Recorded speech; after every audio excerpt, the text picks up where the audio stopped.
America में जाकर नौकरी करता है तो अमेरिका की ही किसी संस्था की बढ़ोतरी करता है ना, अमेरिका की ही समृद्धि बढ़ाता है ना। तो वो जाकर जो अमेरिका की समृद्धि बढ़ाता है, अगर वो अमेरिका नहीं जाता, भारत में रहता, तो शायद भारत की समृद्धि बढ़ाता, और भारत की समृद्धि बढ़ाता तो अपने देश को आगे बढ़ाता। वो ऐसा नहीं करता, हमारे दुश्मन की समृद्धि बढ़ाता। और अमेरिका में तो एक एक ऐसे बड़े रिसर्च इंस्टीट्यूट हैं जहां पर 60% तक वैज्ञानिक भारत के हैं, जो रात दिन वहां काम करते हैं, माने अमेरिका को आगे बढ़ाते हैं, अपने देश को पीछे ले जाते हैं। ऐसे दुश्मन देश अमेरिका को हिंदुस्तान में से मदद होती है। एक और मदद हम करते हैं अमेरिका को। सवेरे से शाम तक हिंदुस्तान में कुछ करोड़ ऐसे हिंदुस्तानी हैं जो अमेरिकी कंपनियों का माल खरीदते हैं और हजारों करोड़ रुपए अमेरिका को देते हैं हर दिन। हमारे देश में अमेरिका की बहुत सारी कंपनियों के धंधे चलते हैं। जैसे हमारे देश में एक अमेरिकन कंपनी है, उसका नाम है पेप्सी कोला। उसका गांव गांव में धंधा चलता है, वो पानी की बोतल बेचती है कोल्ड ड्रिंक्स के नाम पर। ऐसी एक दूसरी अमेरिकन कंपनी है, उसका नाम है कोका कोला। एक तीसरी अमेरिकन कंपनी, उसका नाम है कॉलगेट पामोलिव। एक चौथी अमेरिकी कंपनी है हमारे देश में, वो सिगरेट बेचती है, विल्स। एक पांचवी अमेरिकन कंपनी है, वो हमारे देश में मीट बेचती है, कैप्टन कुक। ऐसी एक छठी अमेरिकी कंपनी है, वो विक्स बेचती है, उसका नाम है प्रॉक्टर एंड गैम्बल। ऐसी एक सातवीं अमेरिकी कंपनी है हमारे देश में, वो पाव रोटी बेचती है, बड़ा पाव, उसका नाम है मैकडोनाल्ड। ऐसी एक अमेरिकन कंपनी है, उसका नाम है केंटकी फ्राइड चिकन। और ऐसी सैकड़ों की संख्या में कंपनियां। और हमारे देश के लोग क्या करते हैं कि इन्हीं कंपनियों का माल खरीदते हैं और हिंदुस्तान का हजारों करोड़ रुपए अमेरिका को देते हैं। कैसे देते हैं? पेप्सी कोला और कोका कोला नाम की दो अमेरिकन कंपनियां पानी की बोतल बेचती हैं गांव गांव में 10 रुपए की। लहर Pepsi, Lehar 7 up, Coca Cola, Thums Up, Limca, ये सारी बोतलें 300 मिलीलीटर की हैं पानी की, 10-10 रुपए में गांव गांव में बिकती। लेकिन ये 10 रुपए में बनती नहीं है। गांव गांव में पेप्सी और कोका कोला की बिकने वाली 10 रुपए की बोतल फैक्ट्री के अंदर मात्र 70 पैसे में बनती है। अब होता क्या है कि अमेरिकी कंपनी 70 पैसे के पानी को हिंदुस्तान के गांव गांव में 10 रुपए का बेचती है। अब आप सोचो, 70 पैसे का पानी वो 10 रुपए में बेचते हैं और हमारे देश के कुछ पागल लोग उसे पीते हैं। और पीने के बाद क्या करते हैं? एक बोतल पे 9 रुपए 30 पैसे मुनाफा अमेरिकी कंपनी को देते। अमेरिकी कंपनी उसमें से थोड़ा सा टैक्स देती है भारत सरकार को, और जो बेचने वाला दुकानदार है उसको थोड़ा सा प्रॉफिट देती है। तो भारत सरकार को टैक्स और बेचने वाले दुकानदार को प्रॉफिट दोनों निकाल दिया जाए तो वो 2 रुपए 30 पैसे बैठता है, और 70 पैसे बोतल बनाने की कीमत। माने अमेरिकी कंपनी का 3 रुपए खर्चा होता है और वो एक बोतल बेचकर 7 रुपए कमाते हैं। और एक साल के अंदर पेप्सी कोला और कोका कोला दोनों अमेरिकी कंपनियां इतने बोतल बेचते हैं कि उनको 540 करोड़ रुपए नेट प्रॉफिट हो जाता है। और हर साल हिंदुस्तान में से पेप्सी कोला और कोका कोला की बिक्री के बाद 540 करोड़ रुपए हमारा दुश्मन अमेरिका के हाथ में चला जाता। माने जितने लोग हिंदुस्तान में पेप्सी और कोका कोला पी रहे हैं वो देश से क्या गद्दारी कर रहे हैं उनको शायद खुद नहीं मालूम कि वो अपने खून पसीने की कमाई का पैसा दुश्मन को दे रहा। और जो लोग पेप्सी और कोक पीते हैं वो इतने इडियट हैं कि उनको खुद नहीं मालूम कि वो क्या पीते हैं। मैंने बहुत लोगों को पूछा जो पेप्सी कोक पीते हैं कि आप क्या पीते हो, आपको मालूम है? वो कहते हैं हमें नहीं मालूम हम क्या पीते हैं। किसी को नहीं मालूम पेप्सी में क्या है, कोका कोला में क्या है। फिर मैंने उनको पूछा क्यों पीते हो, कुछ मजा आता है क्या उसको पीने में? तो वो कहते हैं नहीं तकलीफ होती है उसको पीने। फिर भी पागल हैं, पीते रहते। क्या तकलीफ होती है? तो वो कहते हैं कि राजीव भाई जैसे ही पेप्सी कोला पीते हैं नाक में सनसनी होने लगती है, जलन होती है, फिर गले में सनसनी होती है, जलन होती है, फिर पेट में जलन होती है, फिर गैस बनने लगती है, फिर भी मरते जाते हैं, पीते जाते हैं गटागट। और कुछ तो इतने बड़े इडियट हैं कि एक दिन में 10-10, 15-15 बोतल पीते। और कुछ तो मैंने ऐसे पागल देखे हैं कि रोटी खाते खाते पीते हैं कोका कोला पेप्सी, पानी नहीं पीते, पेप्सी और कोक पीते। और मैंने यह भी देखा है पिछले 10 वर्षों में कि जितने ज्यादा पढ़े लिखे हैं उतने ही ज्यादा पेप्सी कोका कोला पीते। जो बिना पढ़े लिखे गांव के किसान हैं वो नहीं पीते, वो बहुत होशियार है। उनको मालूम है कि पेप्सी नहीं पीना चाहिए, कोक नहीं पीना चाहिए। वो बिना पढ़े लिखे हैं फिर भी इतने होशियार हैं। और जो पढ़े लिखे हैं वो ही सबसे ज्यादा पागल है। और किस भाव में पीते हैं? 10 रुपए में 300 मिलीलीटर पेप्सी आता है। तो 20 रुपए में 600 मिलीलीटर, तो 30 रुपए में 900 मिलीलीटर, तो 33 रुपए में 1 लीटर। अब 33 रुपए लीटर का पेप्सी पीते हैं, 14 रुपए लीटर गाय का दूध नहीं पीते।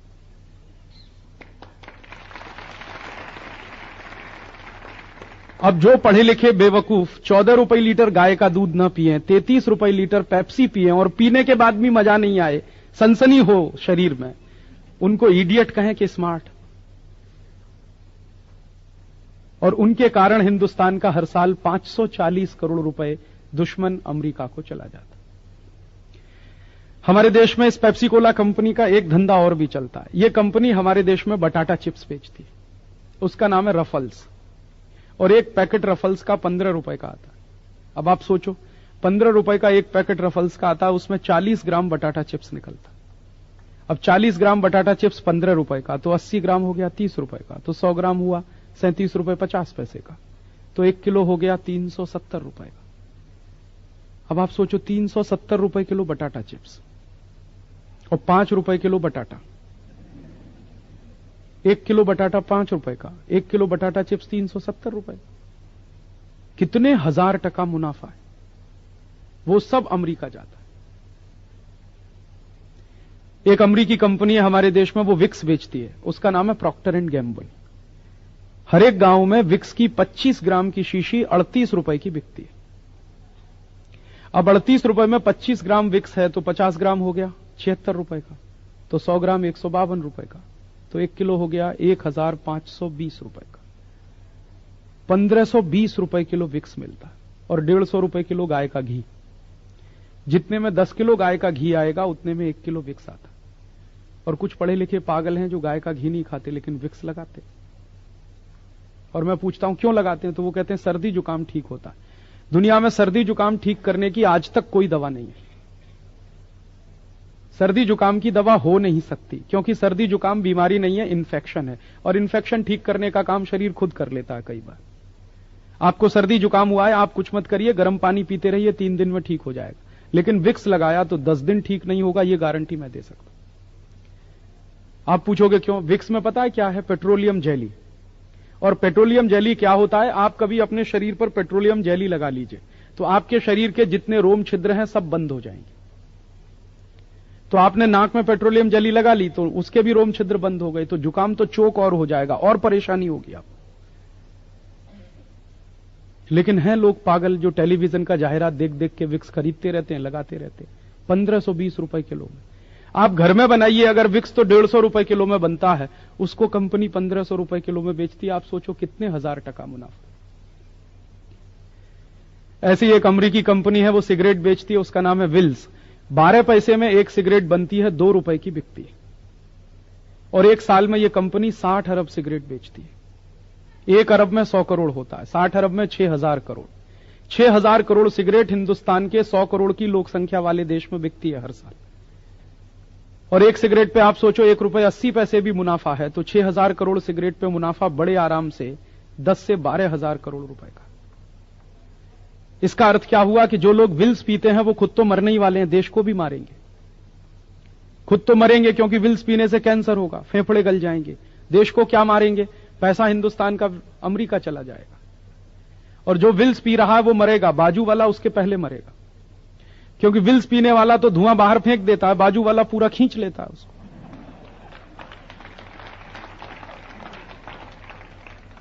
तो पीने वाला जब मरेगा तब मरेगा, बाजू वाला उसके पहले मर जाएगा। ऐसे उल्टे धंधे में हमारे देश के लोग लगे। दुनिया के सब देशों में सिगरेट की बिक्री कम हो रही है। इवन अमेरिका में सिगरेट की बिक्री कम हो रही है। यूरोप के देशों में सिगरेट की बिक्री कम हो रही है, क्योंकि जन जागृति लोगों में आ रही है, सिगरेट नहीं पीनी चाहिए। और हिंदुस्तान में धड़ल्ले से सिगरेट की बिक्री बढ़ रही है। मैंने बहुत रिसर्च किया इस बात पर कि हिंदुस्तान में सिगरेट की बिक्री क्यों बढ़ती है। तो पता है रिसर्च में मुझे क्या मिला? हमारे देश की पूरी क्रिकेट टीम सिगरेट के लिए जाहिरात करती है, इसलिए सिगरेट की बिक्री बढ़ती है। आपको मालूम है जितने नालायक क्रिकेट खिलाड़ी हैं सब सिगरेट का जाहिरात करते हैं। हमारी पूरी क्रिकेट टीम विल्स का ही जाहिरात करती है। आप जब भी देखो क्रिकेट का मैच होगा, हर एक खिलाड़ी विल्स का स्टिकर लगा के खेलता है। या तो वहां पर विल्स का स्टिकर होगा, या छाती पर विल्स का स्टिकर होगा, या इधर होगा, इंडिया पीछे होगा, विल्स आगे। आप बोलते हो कि राजीव भाई ये क्रिकेट खिलाड़ी देश के लिए खेलते हैं। कोई देश के लिए नहीं खेलता, विल्स के लिए खेलते हैं। विल्स बिकना चाहिए, इसके लिए क्रिकेट का मैच होता है। और जितनी बार क्रिकेट का मैच होता है उतनी बार विल्स का जाहिरात होता है। और बार बार जाहिरात देखकर हिंदुस्तान के नए नए बच्चे सिगरेट पीना सीख लेते हैं। क्यों सीखते हैं? वो कहते हैं सचिन तेंदुलकर कहता है विल्स पियो तो पीते, सौरभ गांगुली भी कहता है विल्स पियो तो पीते। और मैंने ये माहिती लेने की कोशिश की कि ये क्रिकेट खिलाड़ी ऐसा क्यों करते हैं, तो पता चला विल्स कंपनी कुछ करोड़ रुपए इन खिलाड़ियों को देती है। विल्स कंपनी हमारे देश में से 10-12 हजार करोड़ रुपए कमाती है, उसमें से 10-20 करोड़ रुपया इन क्रिकेट खिलाड़ियों को दे देती है। बाकी सब मुनाफा वो अपने घर में रखती है। और ये खिलाड़ी उतने में ही बिक जाते हैं, अपनी आत्मा बेचते हैं शरीर के साथ साथ, हिंदुस्तान की आत्मा बेचते हैं हिंदुस्तान के साथ साथ, और ये धंधे में लगाते हैं विल्स का। और आप देखिए कि हिंदुस्तान की क्रिकेट टीम के सारे खिलाड़ी चुन चुनकर अमरीकी कंपनियों का ही जाहिरात करते हैं। सचिन तेंदुलकर सबसे ज्यादा जाहिरात करता है पेप्सी कोला की, फिर करता है कॉलगेट की, फिर करता है वीजा पावर की, फिर करता है स्टैंडर्ड चार्टर्ड की। माने जिस सचिन तेंदुलकर को आप हीरो मानते हैं वो हिंदुस्तान का सबसे बड़ा विलेन है।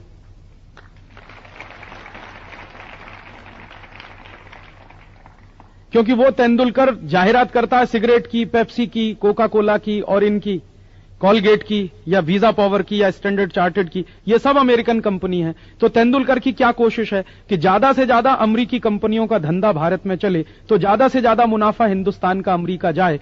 जो आदमी अपने देश का मुनाफा दुश्मन को देने के काम में लगा हो उसको हीरो कहें कि विलेन। और ऐसे विलेन का क्रिकेट मैच देखने के लिए 8 घंटे हम बर्बाद करते, हमारा भी दिमाग खराब हो गया।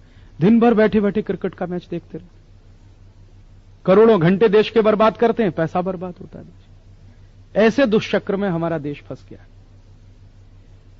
और आप पूछोगे ऐसी कितनी कंपनियां हैं? पेप्सी कोला है, कोका कोला है, कॉलगेट है, प्रॉक्टर एंड गैम्बुल है, विल्स है।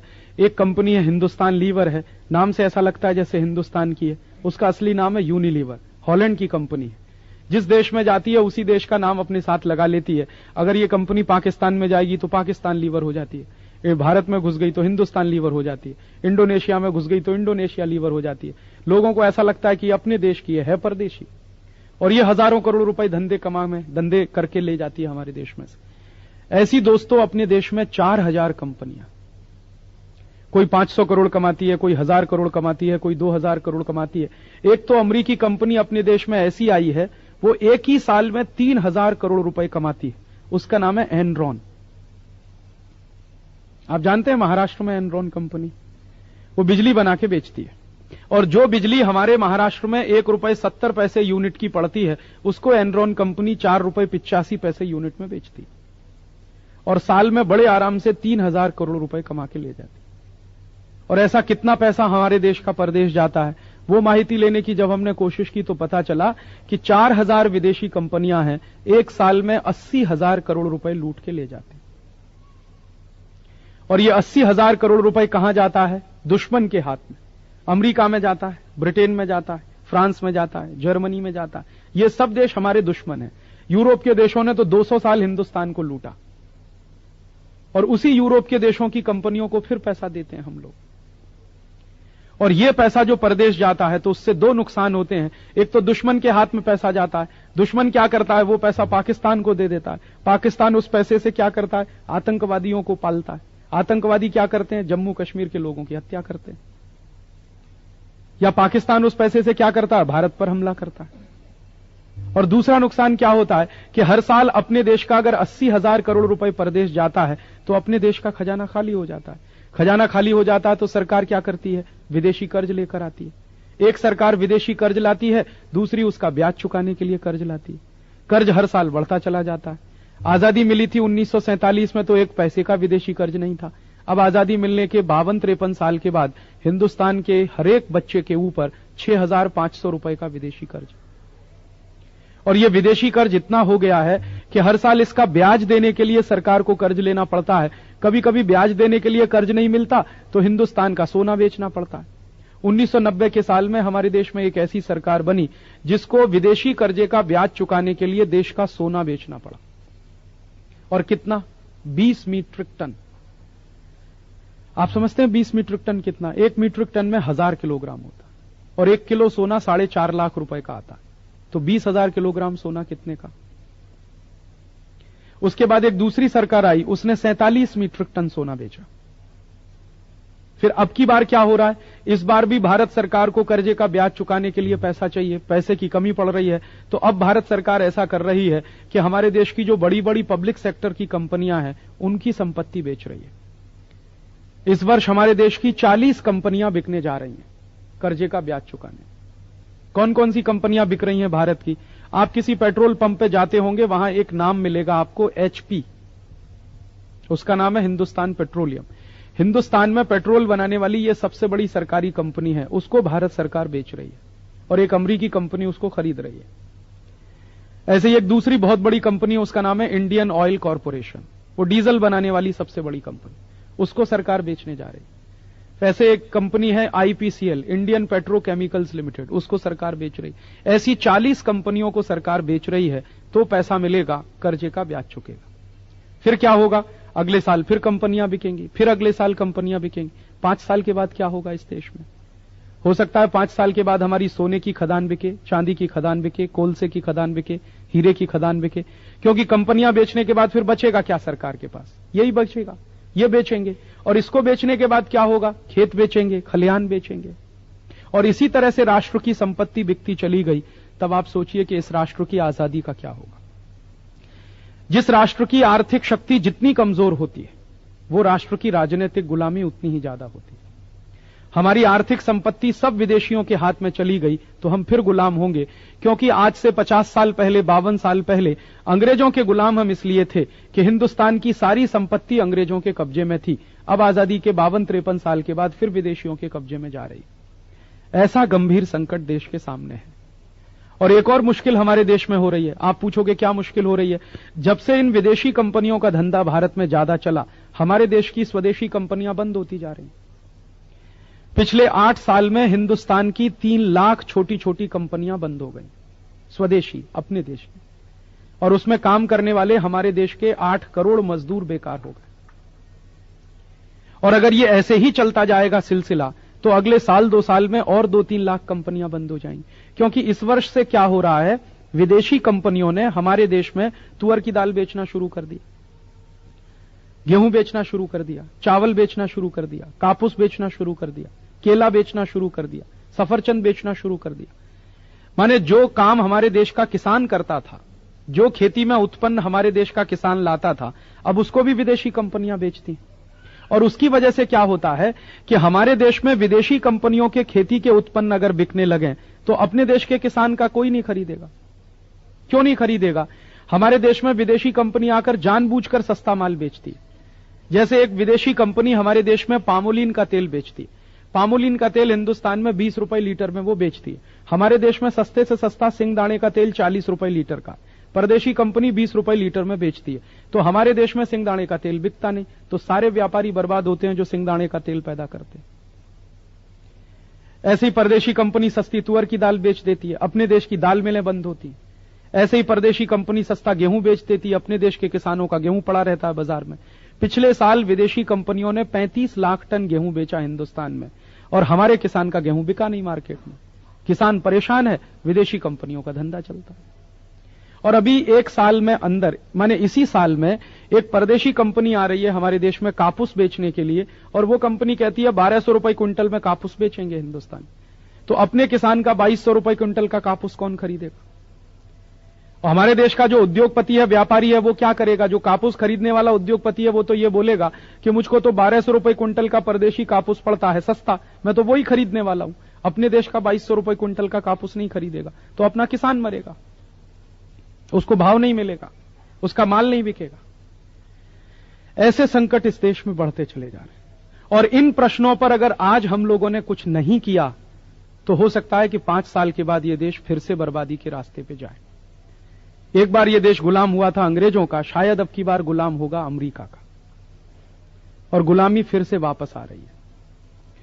मैं अफसोस पता है किस बात का करता हूं? भारत का इतिहास बहुत पढ़ा मैंने, बार बार पढ़ा, और मुझे एक ही बात का अफसोस होता है कि ईस्ट इंडिया कंपनी आई थी 1611 में और अंग्रेजों की सरकार बनी 1760 में। तो 1611 से 1760 माने 150 साल बाद अंग्रेजों ने सरकार चलाई। अगर हिंदुस्तानियों को 1611 के साल में ये अकल आ गई होती कि इस ईस्ट इंडिया कंपनी को भारत में मत घुसने दो, इसका धंधा मत चलने दो, तो क्या अंग्रेजों की सरकार बनती, चलती? क्या हम देश गुलाम बनते अंग्रेजों के? अगर 1611 के साल में ही लोगों ने यह बात सोच ली होती कि हम ईस्ट इंडिया कंपनी को भगा देंगे, अंग्रेजों का धंधा भारत में चलने नहीं देंगे, शायद यह देश कभी गुलाम नहीं होता। लेकिन वो गलती हुई हमारे लोगों से। हम सोते रहे, अंग्रेज धंधा करते गए, धंधा फैलाते गए, मुनाफा कमाते गए, उस मुनाफे से आर्मी बनाते गए, फौज बनाते गए, और जब अंग्रेज बहुत ताकतवर हो गए, देश के गांव-गांव में उनकी जड़ें फैल गईं, तब हमको याद आया कि अंग्रेजों को भगाना चाहिए। फिर भगाया हमने, लेकिन कितना नुकसान हुआ। 90 साल तो आजादी की लड़ाई चलती रही, 1857 से 1947, लाखों शहीदों की कुर्बानी देनी पड़ी हमको। तो इसलिए आज मुझे यह लगता है कि यह गलती हमें दोहरानी नहीं चाहिए। आज ये विदेशी कंपनियां घुस रही हैं, अभी से हमको सावधान होकर इनको भगा देने की बात करनी चाहिए, नहीं तो थोड़े दिन के बाद ये इतनी ताकतवर हो जाएंगी कि शायद इनको भगाना बहुत नहीं कर सकते। हम क्या कर सकते? हम तो विद्यार्थी हैं, हम तो सिर्फ पढ़ते हैं, हम तो देश के लिए कुछ नहीं कर सकते। आप अगर ऐसी भाषा बोलेंगे कि हम तो देश के लिए कुछ नहीं कर सकते, तो क्या बाहर वाला आके देश के लिए करेगा? करना तो आपको ही पड़ेगा, क्योंकि देश आपका है। आप इस देश के हैं, देश आपका है, तो आपको ही करना पड़ेगा।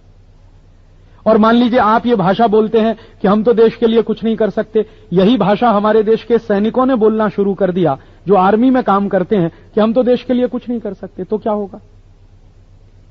कारगिल युद्ध लड़ने वाले अगर भारत के सैनिकों ने यह कह दिया होता हमारे देश के लोगों से कि हम कुछ नहीं कर सकते, पाकिस्तान ने कब्जा कर लिया, अब जो हो गया वो हो गया, हम कुछ नहीं कर सकते, तो हमारा देश तो खलास हो गया होता अभी पिछले ही साल। कम से कम हजारों वर्ग मील इलाका हमारा पाकिस्तान में चला गया होता। लेकिन हमारे सैनिकों ने ऐसा नहीं कहा कि हम कुछ नहीं कर सकते, उन्होंने ये कहा कि हम कुछ भी नहीं कर सकते तो मर तो सकते हैं देश के लिए। और 465 सैनिक मर गए तो देश बच गया। इसलिए आप कभी भी जीवन में ऐसी भाषा मुंह से मत निकालिएगा कि हम देश के लिए कुछ नहीं कर सकते। हम सब चाहें तो देश के लिए बहुत कुछ कर सकते।